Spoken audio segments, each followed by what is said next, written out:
I'm your host, Carolyn Solo, LCSW, EMDR therapist, and mom of 3 daughters. Thank you for joining me. Hey, everyone. Hi, and welcome to the Future Template Parent Podcast, episode 60.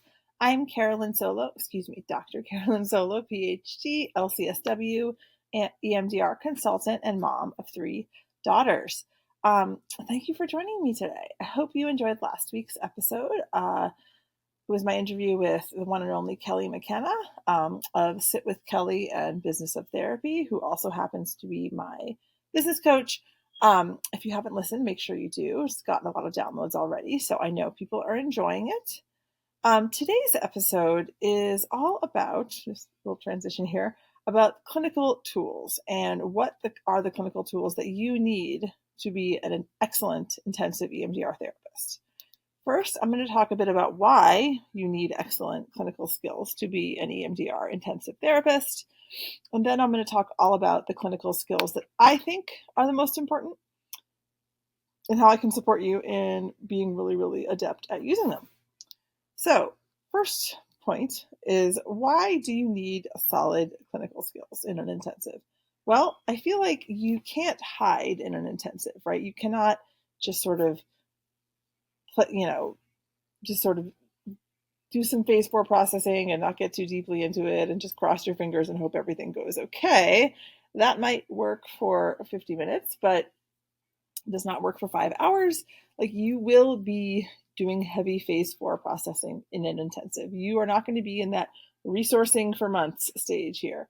You need to have a rock solid treatment plan and feel confident addressing anything that comes up. Now, I will say this. Not everyone would agree with me on this, that you need a really great toolkit of clinical skills to offer intensives. But I do think that there's a huge difference in the outcomes for clients, and then also in the way that your reputation as an EMDR intensive therapist grows with as the better your clinical skills are and the better the outcomes you get for your clients, that's the best marketing there is. So while it may not be, quote, essential to have all these skills, I think it is what all EMDR therapists really want to be, which is an excellent EMDR therapist. These skills are going to make you that. And being able to use these skills like adeptly and with a lot of flexibility, that's what's going to make you stand out from the crowd as an EMDR intensive therapist.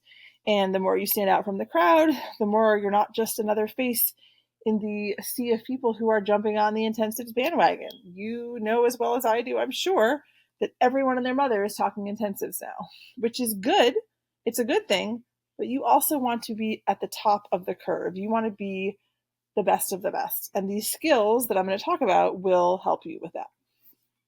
And also, you need to feel confident addressing anything that comes up. And these skills are going to give you that. And 5 hours is a long time, 5 hours in a day for literally, people could be experiencing dissociation in a way that they didn't even know was possible for them in an intensive, and you have to be ready to address that. And also, clients are paying a premium and they're expecting great results when they come to an intensive. So you need to be able to provide that. And you never know, like a client may come to you for a specific traumatic experience or theme or stuck point, but you never know what else might come up. So you want to be ready to pivot to handle the potential kind of stuck points that come up. And you need skills for that. And when you're sitting with someone for so many hours over the course of 1 week, maybe, you don't have the energy or time to spend hours and hours reading outside of session. Oh no, how do I address this thing that just came up? You want to have those skills at your fingertips and already feel really adept at using them. Right. And like if you're an hour 2 of 5, you can't just sort of be like, well, let's stop there and pick up tomorrow and let me figure out how to handle this. I mean, certainly you could. And there are instances in which that would be clinically appropriate to stop and say, okay, we need to take a breather here and pick up tomorrow. But in general, you're not going to be doing that. Your client has taken off this amount of time, has committed this amount of time to be at session with you. They want to use that time. So you really want to be ready to handle anything, any curveballs. And the more skills that you have at your fingertips and that you know well and you feel confident in using, the more confident you will feel And your own confidence has a direct impact on the service that you provide, right? The less anxious you are, the more present and connected you're going to be as a therapist. If you're worrying about whether or not you're being effective, that is taking away from being attuned with your client. So the more skills you have, the more able you're going to feel to be present, to show up, to be the therapist that you want to be for these clients. And the more, like I said before, the better outcomes you get, and the more clinical skills you have, the better outcomes you'll get. The more your reputation will spread. You'll be the go-to person. You'll be that intensive therapist in your area that everybody talks about. The best marketing is being an excellent therapist, right? When you provide genuine transformations for clients, word will get around about what you're doing. You can be that therapist. Let's make you that therapist. Let's help you get there. And my, spoiler, but this is not a spoiler if you've been listening to the podcast at all. I am in the process of filling my group program for September. And one of the things that I think makes my program unique is I'm not just teaching you about marketing, about business skills to help you feel confident in attracting intensive clients. I'm also teaching you the clinical skills that will allow you to really create transformations in your clients. And that is the best marketing there is. Okay. So that's what makes this program different. Often the clinical skills, programs, are in one bucket and the marketing business is another bucket. I'm bringing them all together into something really comprehensive. So what are the go-to skills that I think all intensive therapists should have at their fingertips? Well, I'm going to give you some examples and a little bit about each. And of course, the common denominator is that these are all skills that I will teach you in my group program, but there are more. And you're going to finish my program feeling extremely confident in using all of these. So that's my goal, is for you to be the best intensive therapist you can be. And that doesn't just mean getting clients in the door who are ready to participate in a high ticket intensive. It means having the skills to provide the service that a high ticket offer warrants. Charging $5K, $6K, $7K for an intensive, you want to feel like you're providing them something that has that amount of value. And I think as therapists, we do worry about not providing enough value. And with these skills under your belt, you will feel like you're giving them that transformative, unique, personalized experience that they're paying for. So the first one that I will definitely say is RTEP, the Recent Traumatic Event Protocol. I've talked about that a ton on the podcast. Episode 8 is all about RTEP. But what I give you in the program is, there's video lessons that cover each of these protocols or sets of skills or whatever you want to call them. I'll have a video lesson in weeks 5 and 6 that cover each of these in depth. And you're also going to get my cheat sheet that I have developed for each one of these protocols. Where here are the steps to do. Here's what you need to do to get to do this faithfully and to get the outcomes you want. You don't have to read a whole book. You don't have to go to a 9-hour training. I've distilled it down to the need to know so that you can actually do this effectively.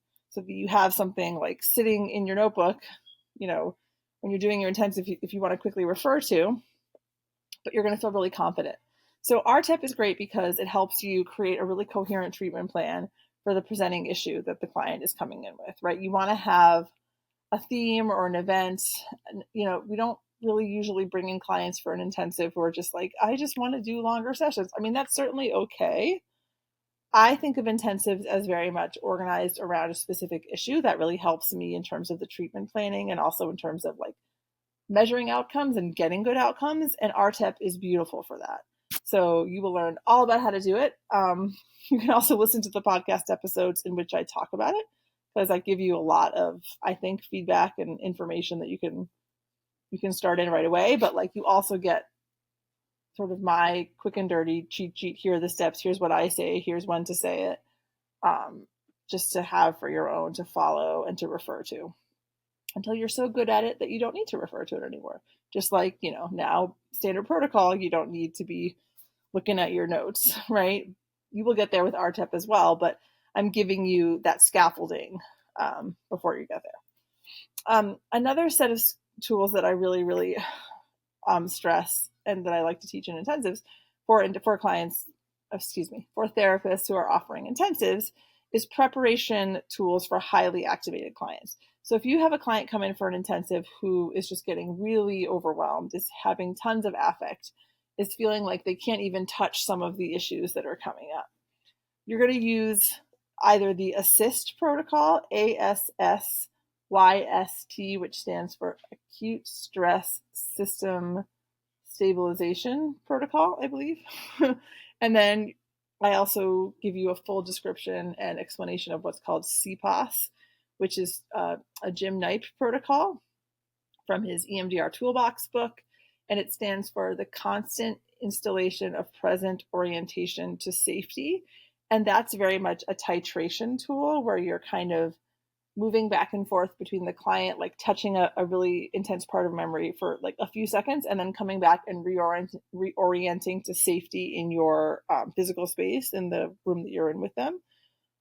Whereas ASSIST is more like focusing a little bit on reducing the intensity of the somatic response of any kind of somatic or emotional impact of any kind of memory. It's not fully EMDR, you're not like reprocessing, but you're just trying to get them to a point where they can handle touching on that memory. So you're reducing the kind of overwhelming activation some. And this is a protocol that came out of basically like rapid response, mental health first aid approaches for like, disasters or like in the aftermath of gun violence or things like that. But it works great for an intensive client who's really activated and you need to kind of help them get to a place where they can actually engage in EMDR. The dissociative table or the conference table. These are so important when you're working with clients who are dissociative, but any clients that you're going to be doing parts work with. And frankly, like in an intensive, I think parts work is great with almost anyone. I think that's true for any therapy, really. But the dissociative table / conference table, it gives you a really nice framework for how to set up a space where you can work with parts in a really effective way and contained way and safe way. And so, and it just gives you, and I use the conference table almost every day clinically. So it's something that I've done a lot of work on, like refining my own approach. And so I basically give you, here's what I say, here are the questions I ask, here's how I make sure the parts are getting equal space. It's more of an ego states approach.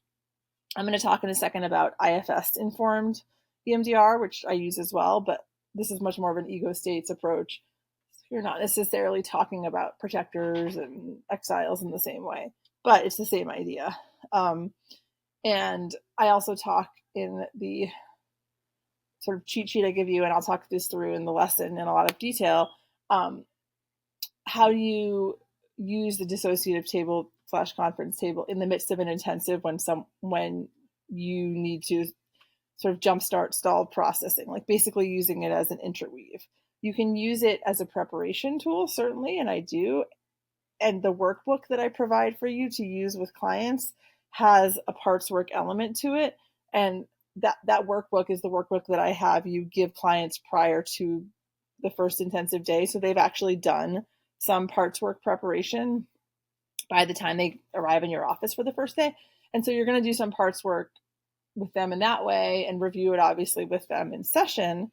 But parts work interweaves are beautiful for when a client is stuck and you're not really sure why. If you're looping and you're kind of like, where do we go?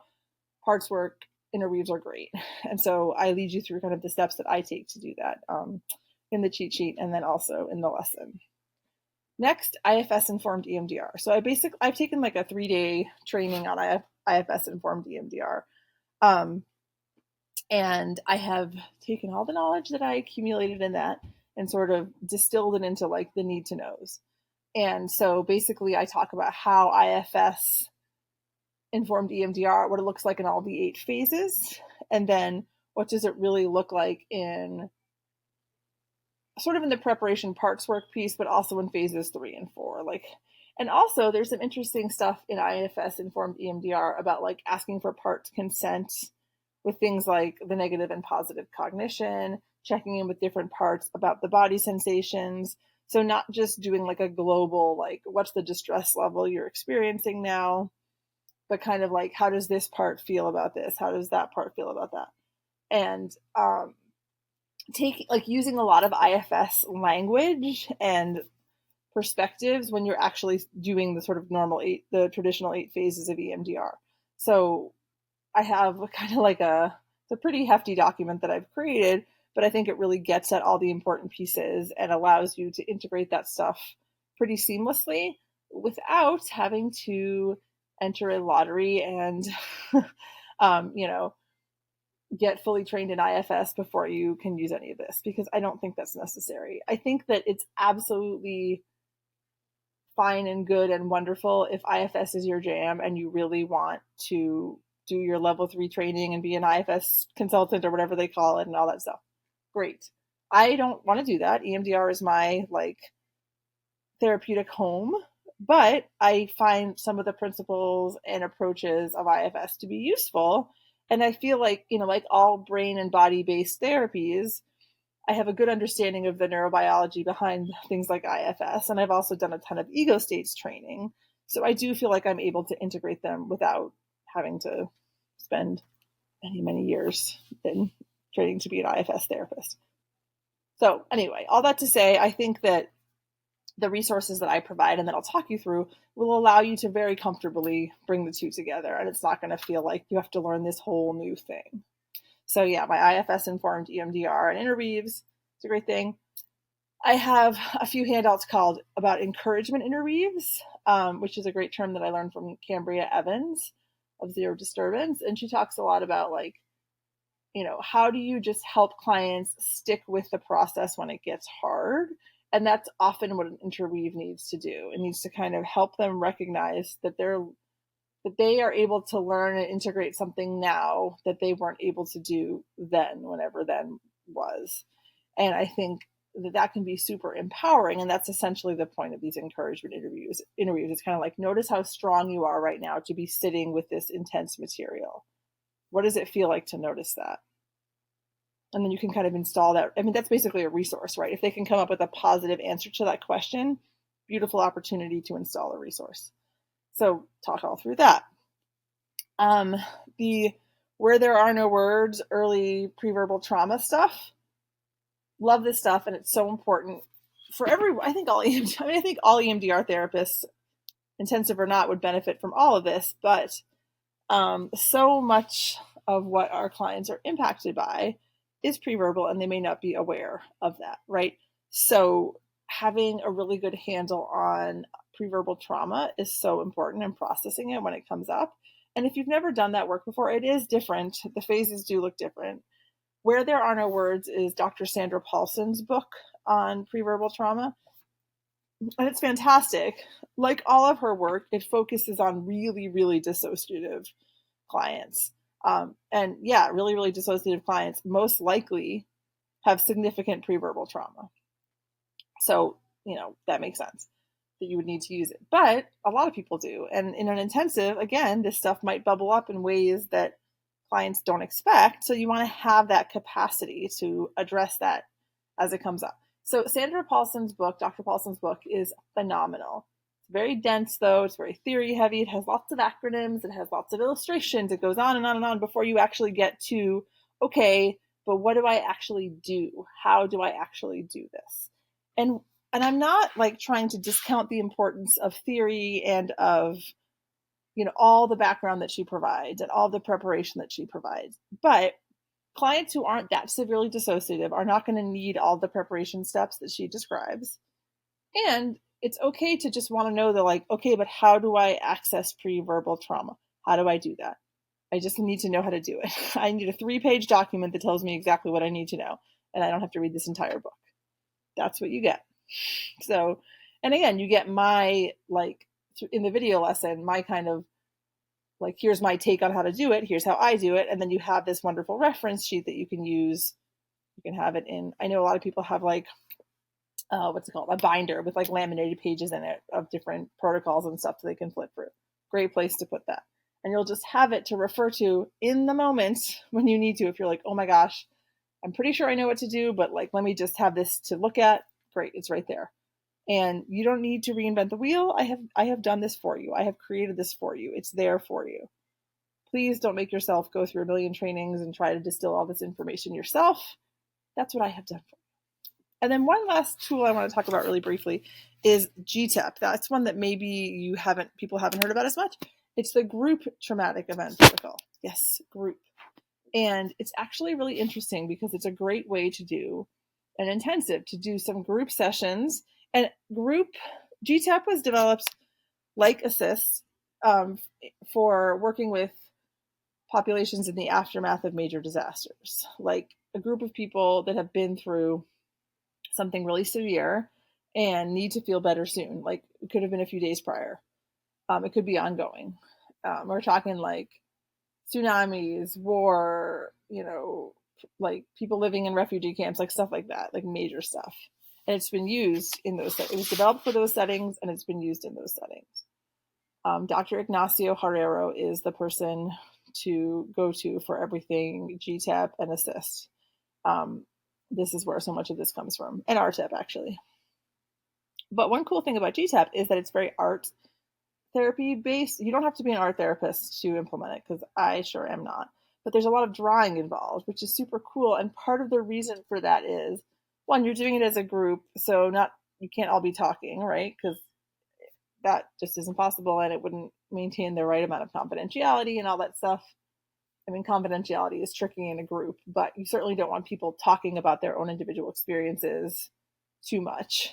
And in terms of timeliness, you can't have everyone talking every set, right? So drawing plays a huge role in it. And also another interesting thing about that is that another reason that the drawing part of it was developed was that a lot of these populations that were sort of the guinea pigs for these protocols weren't literate.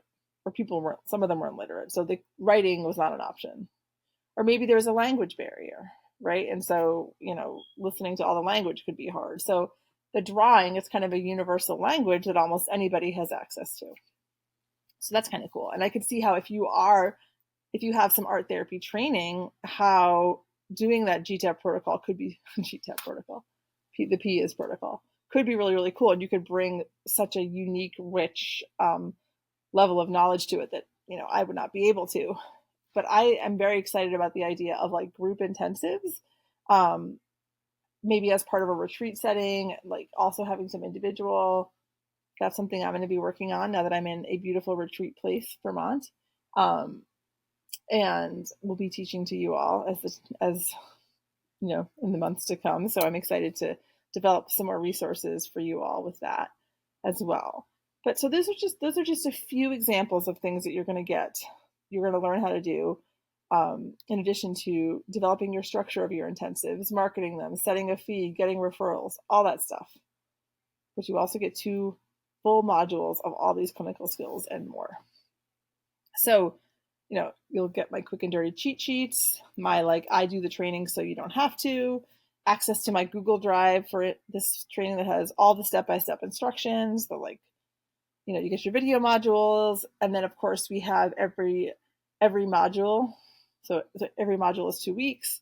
Every module we have our 2-hour video call, so you can ask me all the questions you want. You can hear how other group members are implementing. You can set goals for yourself. You can try stuff out and get feedback.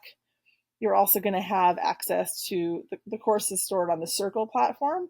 So there's a forum element there, so you can ask each other questions at any point. Then you're going to have access to me one-to-one via Slack, so you can check in with me that way for questions that come up for you. So there's so many ways to get lots and lots of support as you learn and implement these new skills. And so all these skills, that's one of the reasons why these group calls count for certification, right? You can get all of your group hours, the 10, max group hours you can get is 10, and every call is 2 hours, and there's 6 of them. So 12 hours of group calls, and the max number of group hours you can get towards certification is 10, so you'll get them all. I'm an EMDR consultant, so I can do that. And then I also often will work one-to-one with people as well on individual consultation hours if you want that as well. What a value, right? That's all baked into the cost.